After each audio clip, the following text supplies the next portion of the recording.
Hi സുഹൃത്തുക്കളെ, അസ്സലാമു അലൈക്കും. അങ്ങനെ നീണ്ട 1.5 മാസത്തെ സൗദി ജീവിതത്തിന് ശേഷം നമ്മൾ തിരിച്ച് നാട്ടിലേക്ക് പോവാണ്. എയർപോർട്ടിലെത്തി ബോർഡിംഗ് പാസും കിട്ടി, എമിഗ്രേഷനും കഴിഞ്ഞ് നമ്മൾ എന്തായാലും ഉള്ളിലേക്ക് എത്തി. അങ്ങനെ ഇരിക്കുമ്പോഴാണ് നമ്മൾ ആ സ്ഥിരം ഡയലോഗ് കേൾക്കുന്നത്, എന്ത് ഫ്ലൈറ്റ് ഡിലേ ആണ് എന്നുള്ളത്. 3/4 മണിക്കൂറോളം ഫ്ലൈറ്റ് ഡിലേ ആണ്.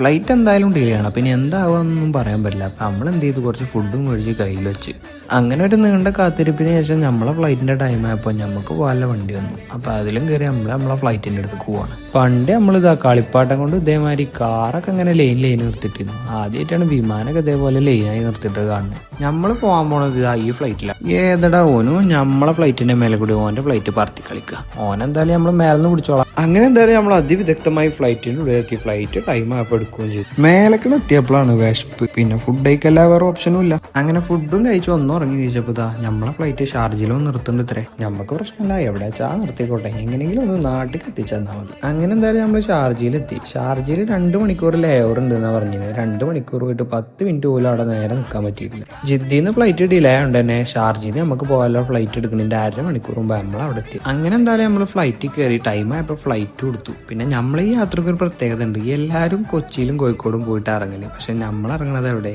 കോയമ്പത്തൂരാണ്. അങ്ങനെ ഫ്ലൈറ്റും ലാൻഡ് ചെയ്ത് ലഗേജ് പിടിച്ച് നമ്മൾ നേരെ പുറത്തിറങ്ങി. കോയമ്പത്തൂരത്തെ റോഡൊക്കെ പിന്നെ അടിപൊളിയായോണ്ടേ നമുക്ക് എന്തായാലും പെട്ടെന്ന് വീട്ടിൽ എത്താൻ പറ്റി. അപ്പം ഇന്ന് എന്തായാലും ഇത്രേ ഉള്ളൂ. അപ്പോൾ ഓക്കെ, ബൈ.